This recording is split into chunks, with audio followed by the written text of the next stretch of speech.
Philippines! Good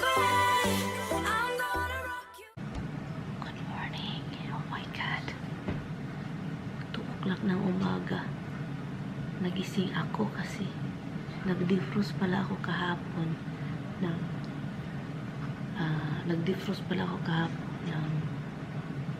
tawag nun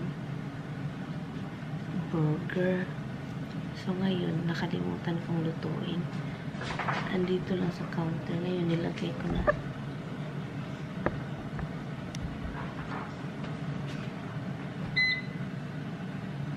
Nilagay ko na doon sa air fryer. Nilagay ko doon guys kasi nakalimutan ko. Kahapon sa hapon ko yan dinifrost burger. Sana hindi yan nasira. Gisingin ko si Tami ngayon kasi aalis yun maaga. Trabaho sa city. Hi House, behave. Behave. Wait. Get down.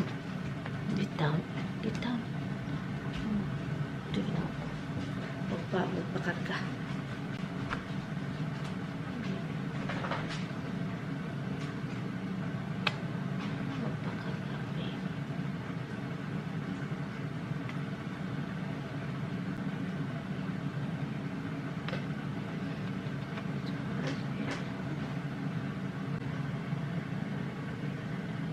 Hi guys, umalis na si Tami guys. Oh my goodness.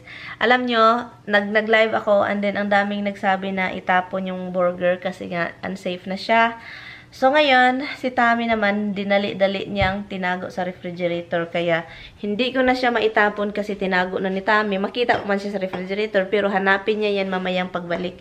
Umalis na siya guys patungong trabaho at saka nagmamadali kasi 5 o'clock na. Ito na guys, ako nang mag-isa sa bahay. So, kumakain na ako ng breakfast. O, diba, mahilig sa bread. Kaya hindi tayo liliit nito. But anyway, update sa burger.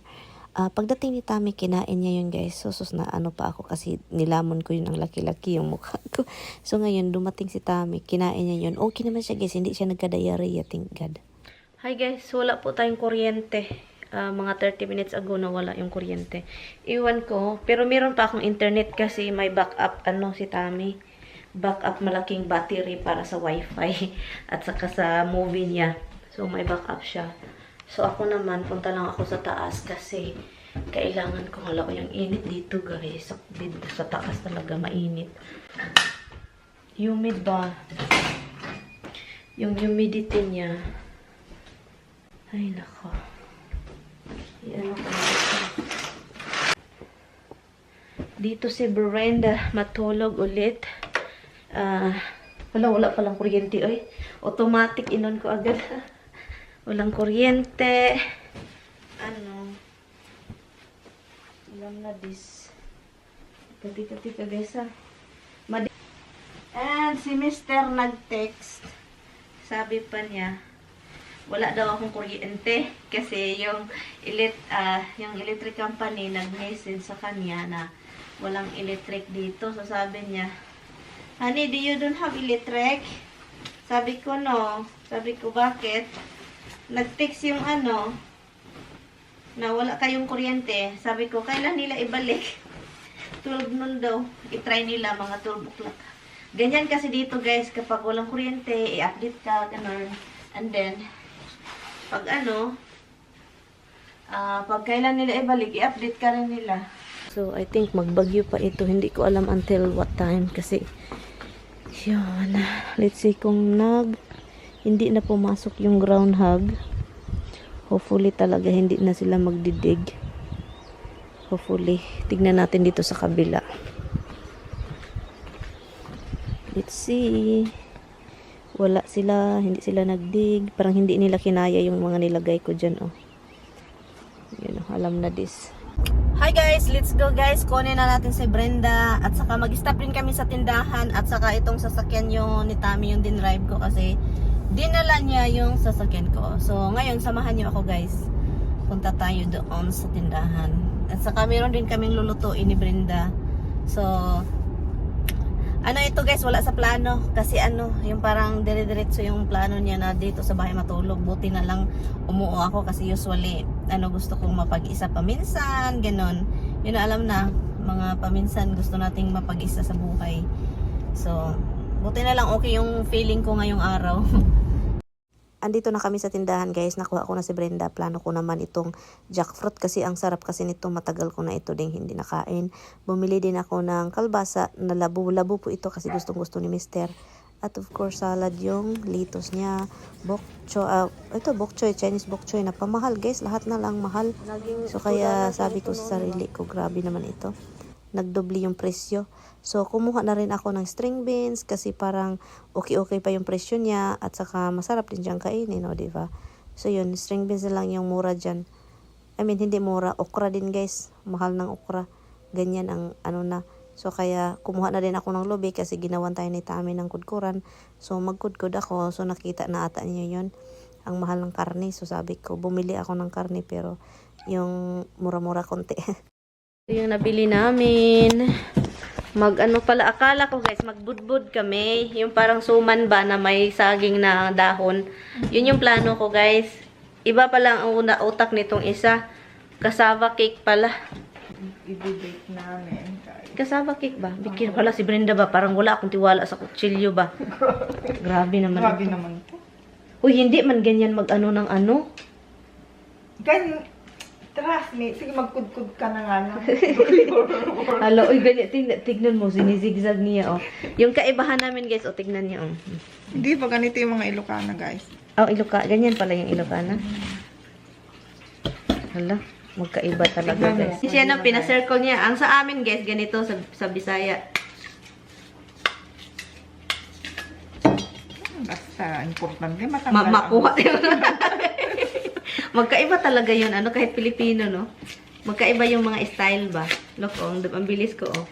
Oo. Contest po ito, guys. Huwag kayo, guys. O, diba? Guys, tignan niyo yung mukha niya, guys. Dahan-dahan ka ba? Kasi maano ka. Kasi mo agad dito para hindi mo. Lola. Nice! Nahihiya na si Lola, guys. Nahihiya siya, guys. Nagpaganda kasi. Yun. Ilang weeks din mawala, be? 1 week lang siguro. One week? Ang tagal na, week. Hindi magka-wrinkle, uy. Nahihiya talaga siya, guys. Nahihiya talaga siya, guys. Wala man niyang hiya, pero nahiya siya sa ano niya. Face. Wrinkle. So, ganito ka pala, be. Hindi ka magbili ng ano, ng yung red cassava. Hindi. Ako yung nagkaganon po. As in? And then, marunong ka mag-ano, Oo, squeeze. yung pinipila. Mag-ano din ako, guys, para dinner, pork.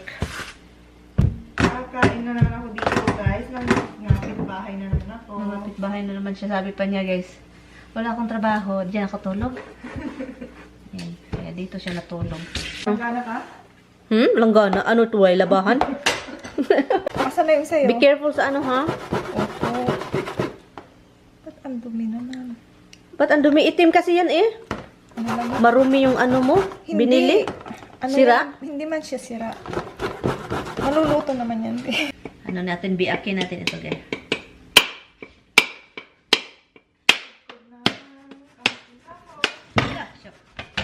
Bakit hindi mo kinuha yung ano, be? Yung juice niya? Na, ininom ko yung iba. Hindi, ba't mo hindi nilagay sa baso? Matamis kaya yan. Oo, masarap na. Ininom ko. Ba't mo tinapon? Ininom ko yung iba. Lahat? Di mo ako binigyan. Na, pag... Ay, wala na. Next time na, magkuha tayo ng lubi. Lang ganito. At siya naman yung... Sige, upuan. Upuan. Hi guys, horsey tayo. Yung bilat ko ha, bahala na kayo dyan. Ay, Pilipinas ang dating! Tigidig. Wala naman lumalabas. Wala pa. Uy, grabe pa naman ito mang madali. Oh my goodness, guys. Para ako sa Pilipinas, guys. Sa Pilipinas, guys, pag ano kami, kapag ano ng lubi, o yung ano ba, banana, ano ganon, ito yung ano ganon. Kapag magluto din kami ng may ganito dapat, and then, mag-ano pa kami, be, yung parang, ikaw na magkudkud.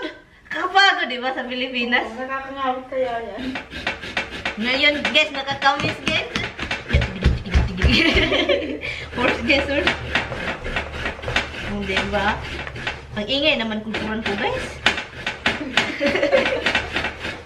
Wala kasi itong legs, guys.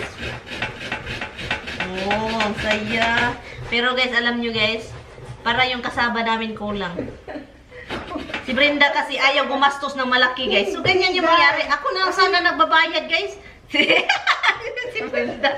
Dalawa lang kasi yung ginagamit ko noon. Marami naman na. Ito naman. Ano yung dalawa na ano? Hala, masarap kainin. Papayat ng... Mapayat nga? O, papayat kasi. Pero nakaya mo, nagawan. Oo. Gusto mong gumamit, lagyan natin ng flour. Ano? Flour, pinatay. Flour, kaya pala marami. Nagka-flour Hindi pala. ako naglalagay dito kasi dalawa lang naman tayo. Dalawa lang naman yung ginagawa ko noon. Saka dalawa lang naman ako. Sana dito si Mr. Oy. Para makita yung kudkud ko. Hindi pa to niya nakita ganito, guys. Ganito tayo mag-ano ng lobe. Ipakita ko na lang sa kanya. Sus, nakakamiss talaga itong magkudkud. Mga bukid ba yung mga sa Pilipinas, Bino? Kaya nga. Nakikita mo ako, Bi, parang sanay, no? Kaya nga, parang as in talaga. Sanay magkudkod. Yung alam, taga-bukid, Bi. Galing bukidin. Biglang ako. Pero para man ikaw ano, hindi sanay. Guys, ang sarap sa feeling, guys. Kahit nakakapagod, pero masarap sa feeling. Kasi feeling ko talaga nasa ano ako. Pilipinas ako, guys. So, pasalamat talaga ako na binili ko to. Alam mo bakit? May mura lang. Nasa ilalim ka ng puno ng mangga, nagkukudkod, no? Sa labas ng bahay ba? Ako, pag ganyan nagkukudkod ka, naglay, mga manok, baby, papunta. And then, habang nagkudkod, ganito ang sa gilid, ah. Kinikit-kit. Kinakain din yung ano, Sarap kasi ito, Be. Sarap yung Be. Hindi ko kinitkit, Be, ha? Nahulog lang yun. Guys, parang kanya lang, tignan nyo, oh. Oh, ay, meron na pala, Be. Meron naman na. Napagod ka na, no? Napagod ka na, no? Hindi. Gusto mo ako, gusto mo ako na dyan? Hindi tapusin mo yung trabaho.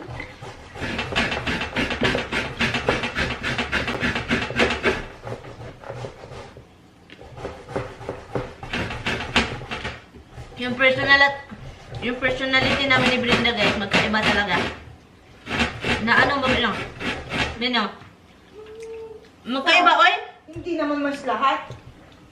Ako yung ano, parang, ano, Ikaw maingay. aggressive, no? Oo, maingay ka lang. Anuin ba ako na maingay, Be? Hindi. Kasi sa iba, anuin. Hindi naman ano. Parang hindi naman maingay eh. Pagka kami yung magkasama, maingay. Kwento ng kwento yun. Ha? Kwento ng kwento yun. Ikaw naman magpalakwento. Uy, ako naman nakikinig. Oo, hindi pag kaming dalawa ni Marlon ba? O kayo, ikaw yung maingay? Siya yung maingay. Ah. Nakikinig lang ako. Pero pag tayong dalawa, pag nasa sasakyan tayo, kwento ako ng kwento sa'yo. Pero yung boses ko, hindi Dahan-dahan. masyadong... Hindi ka maingay katulad sa akin, no?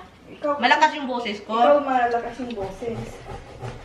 Parang nakalukunok ka ng microphone ba? Anyway guys, so ito lang yung pakita ko sa inyo na ang saya-saya ko dahil nakapag-good ako. Yun lang naman. Yun guys, pinipigaan na guys bago kayo mag-liman. Bago mag-comment. Parang Pilipinas lang guys, o diba? White tela. Lampin man yan guys. Alam mo yung lampin, Be? Oo. Yung sa baby. Tignan nyo guys yung ano namin. Oh.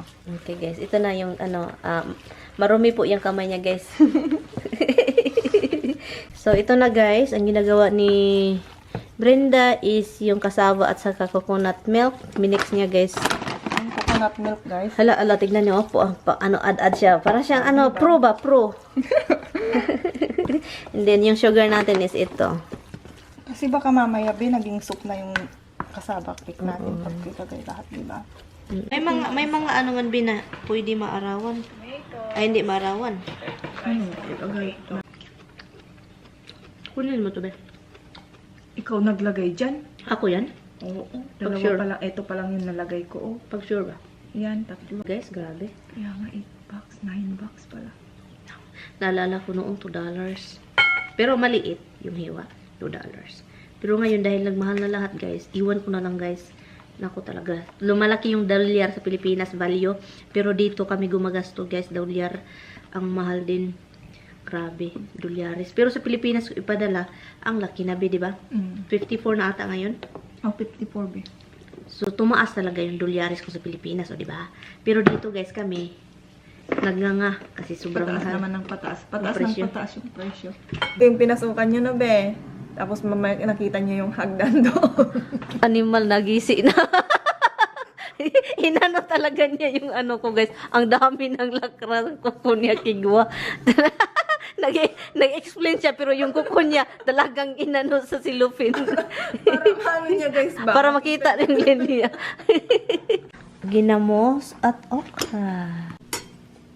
Ito na siya, guys. Masarap yun, guys. Looking sunog, pero masarap. Sarap. Hindi naman na siya maanghang. Ay, medyo maanghang. May kante. Oo, kontra. Kaya mo yun, eh? Kaya din naman. Piling ng pil. Feeling ng pil. Sarap, be. Mas masarap pa yung okra, be. Sarap yung ginamos din. Mhm.